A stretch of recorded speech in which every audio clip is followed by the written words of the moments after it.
பாசம் காட்டும் அக்கா, ஒழுக்கமற்ற தங்கை. நிர்மலா வீட்ல உட்காந்து பணத்தை எண்ணிட்டு இருப்பா. தங்கச்சி சொன்ன தேதிக்கு இன்னும் 2 நாள் கூட முழுசா இல்ல. இன்னும் நான் நிறைய காசு சேர்க்கணுமே. அவ்வளவு பணத்தை இன்னும் 2 நாள்ல எப்படிதான் சேர்க்க போறனோ. சரி, இந்த பணத்தையாவது பத்திரமா வச்சிடலாம். அந்த விதமா அந்த பணத்தை பத்திரமா எடுத்துட்டு போய் அங்க இருக்க இரும்பு பெட்டியில ஒளிச்சு வைப்பா. கொஞ்ச நேரம் கழிச்சு ராகுல்ன்ற ஆளு அங்க வருவான். நிர்மலா, நாளைக்கு விடிஞ்சோடனே நீ வேலைக்கு போகணும், அதனால ரெடியா இரு. ஆனா சாயந்தரம் வரைக்கும் செம்ம வேலை இருக்கும், ஆனா காசும் நல்லா அதிகமா கிடைக்கும். ராகுல், ராகுல், எனக்கு கொஞ்சம் அவசரமா பணம் தேவைப்படுது. நான் 1 மாசத்துல திருப்பி கொடுத்துடுறேன். கொஞ்சம் உன்னால தர முடியுமா எனக்கு? உன்னுடைய தங்கச்சி பத்தி தானே, நீ ஒன்னும் கவலைப்படாத. இன்னும் நிறைய டைம் இருக்குல்ல, அதுக்குள்ள எப்படியாச்சும் நான் ஏற்பாடு பண்றேன். ஆனா நாளைக்கு வேலைக்காக சீக்கிரமா ரெடியாரு. இது சொல்றதுக்கு தான் நான் இங்க வந்தேன். நான் கிளம்புறேன். அப்படி ராகுல் சொல்லிட்டு அங்க இருந்து வெளியே கிளம்பி வரும்போது நிர்மலாவோட தங்கச்சி ரம்யா அங்க ஆட்டோல வந்து இறங்குவா. என்னாச்சு ரம்யா, சொல்லாம கொல்லாம திடுதிடுப்புன்னு வந்து நிக்கிற? நான் உன்னை இங்க கொஞ்சம் கூட எதிர்பார்க்கவே இல்லையே. ரொம்ப அவசரம், அதனாலதான் வந்தேன். அது கூட நான் சொல்லிட்டு தான் வரணுமா? நான் தான் உன்கிட்ட சொன்னல எனக்கு காசு தேவைப்படுதுன்னு. அதனாலதான் இப்ப வந்தேன். சீக்கிரம் கூட நான் கிளம்புறேன். என்னடி பேசுற? அதுக்கு இன்னும் டைம் இருக்குன்னு தானே நீ சொன்ன. இப்ப திடுதிடுப்புன்னு வந்து கேட்டா நான் எங்கடி போவேன்? யார்கிட்ட கேட்பேன்? அதெல்லாம் எனக்கு ஒன்னும் தெரியாது. நீ என்ன பண்ணுவியே ஏது பண்ணுவியே எனக்கு தெரியாது. நீ பணத்தை வாங்கிட்டு வந்து கொடு. ராகுல், உன்னால ஏதாவது ஏற்பாடு பண்ண முடியுமா? ஐயோ, இப்ப நான் ரொம்ப கஷ்டம் நிர்மலா. ஏதோ ஒரு வாரம் அப்படி இப்படி டைம் இருந்ததுன்னா நான் ஏற்பாடு பண்ணிருப்பேன். ஆனா இப்ப முடியாது. அப்படி சொல்லிட்டு கிளம்பி போயிடுவான். நீ என்ன வேணா பண்ணு, எனக்கு இப்ப காசு ரொம்ப அவசியமா தேவைப்படுது. நீ மட்டும் இப்ப எனக்கு காசு தரலனா எனக்கு சாகிறத விட்டா வேற வழியே இல்ல. இன்னும் 1/2 மணி நேரத்துல அந்த காசை கொண்டு வந்து நீ என் கையில வைக்கணும். ரொம்ப கோபத்தோட தன்னோட தங்கை கேட்டதும் அவ என்ன பண்றதுன்னு தெரியாம முழிச்சிட்டு இருப்பா. அப்ப அவ வேலை பாக்குற சேட்டு வீட்டுக்கு கிளம்பி போவா. சேட்டு, எனக்கு கொஞ்சம் அவசரமா பணம் தேவைப்படுது. அப்புறமா நீங்க குடுக்கற காசுல கொஞ்சம் கழிச்சுட்டே கொடுங்க. அது எப்படி முடியும் நிர்மலா? நீ கேட்கறது ரொம்பவே அதிகமான காசு.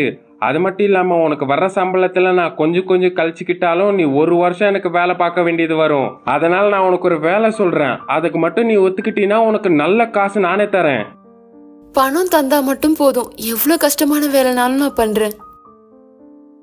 கஷ்டமான வேலை ஒன்றும் கிடையாது. கஷ்டம் பூரா எனது தான். நீ கொஞ்சம் கோஆப்ரேட் பண்ணா போதும். ஐயா, நீங்க சொல்ல வர்றது வேற விதமா போகுது. ஒருவேளை நீங்க அப்படிதான் சொல்றீங்கன்னா நான் இங்க இருந்து கிளம்பி போயிடுறேன். கிளம்பு. நான் ஒன்னும் கிட்ட வந்து காசு கேட்கலையே. உனக்கு காசு அவசரம் இருக்கு, எனக்கு உன்னோட உடம்பு அவசரம் இருக்கு. எனக்கு கேட்டது நீ கொடுத்தீங்கன்னா உனக்கு தேவையான அளவுக்கு காசு நான் தரேன்னு சொன்னேன். நீ இங்க இருந்து கிளம்பி போனா கூட பரவாயில்ல, ஆனா யாருமே உன்னை நம்பி 1 பைசா கூட தர மாட்டாங்க.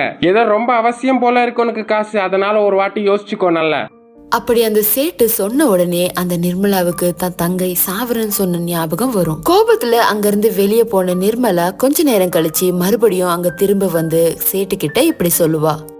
ஐயா, நீங்க கேக்குறத நான் கொடுக்க தயாரா இருக்கேங்க ஐயா. ஆனா அதுக்கு முன்னாடி எனக்கு கையில பணம் வேணும். நீங்க முதல்ல கொடுங்க. ஒரு 1/2 மணி நேரத்துல நான் திரும்ப வந்துடுறேன். காசு உடனடியாக கையில் தரணும்னா ரொம்ப கஷ்டம். அப்படி நான் உனக்கு தரணும்னா இந்த பேப்பரில் கையெழுத்து போட்டு இங்கேருந்து கிளம்பிப்போ. அந்த பேப்பரில் நான் என்ன நிரப்பிக்கணுமோ எனக்கு தேவையானதை நிரப்பிக்கிறேன். அப்படி சொன்ன உடனே நிர்மலா கையெழுத்து போட்டுட்டு அந்த பணத்தை வாங்கிட்டு போவா வீட்டுக்கு. அங்க போயிட்டு அவ தங்கை கிட்ட அந்த பணத்தை கொடுப்பா. ஆமா ரம்யா, இவ்வளவு பணத்துக்கான தேவை உனக்கு எதுக்காக வந்தது? நீ என்ன நினைக்கிற? நான் குடிச்சு கூத்தாடி பணத்தை செலவு பண்ணி அதுக்காக இதை கேட்டேன்னு நினைக்கிறியா? இல்ல பெட்டிங்ல காசை இழந்தேன்னு நினைக்கிறியா? ரொம்ப அவசியம்ன்றதுனால தானே கேக்குறேன். அப்படி சொல்லிட்டு காசை எடுத்துட்டு போய் அந்த ஆட்டோக்குள்ள உட்காருவா. அந்த ஆட்டோக்குள்ள ஏறும்போது இன்னும் 2 பேர் அதுல உட்காந்துருப்பாங்க. இந்தாங்க உங்களோட பிச்சைக்கார காசு. ஏதோ பெட்டிங் வச்சு நான் தோத்துட்டேன், அதுக்கு இந்த விதமாவா கேப்பீங்க? அப்படி சொல்லிட்டு ஒருத்தர் முகத்துல அந்த காசை தூக்கி எறிவா. ஃப்ரெண்ட்ஸ்க்கு பார்ட்டி கொடுக்கறதுக்காக நான் உங்ககிட்ட காசு கடன் வாங்கினேன். ஆனா வாங்கும் போதே சொல்லிட்டு தானே வாங்கினேன் வட்டியோட திரும்ப கொடுப்பேன்னு. மறுபடியும் பப்புக்கு போக வேண்டிய அவசியம் வந்தது, அதனால நான் உங்ககிட்ட மறுபடியும் காசு கேட்டேன். உண்மையை சொல்லு, நீ குடுக்கற வரைக்கும் நான் வெயிட் பண்ணி தானே வாங்கினேன். அதே மாதிரி தானே நான் குடுக்கற வரைக்கும் நீ வெயிட் பண்ணி தான் வாங்கணும். இப்படி பின்னாடியே வந்து காசு கேட்கணுமா? சரி வா, மீதி காசுல நம்ம மறுபடியும் என்ஜாய் பண்ணலாம்.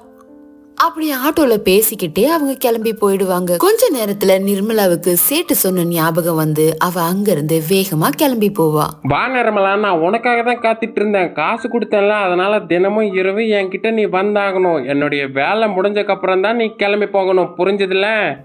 தினமும் இரவா? அதெல்லாம் முடியாது.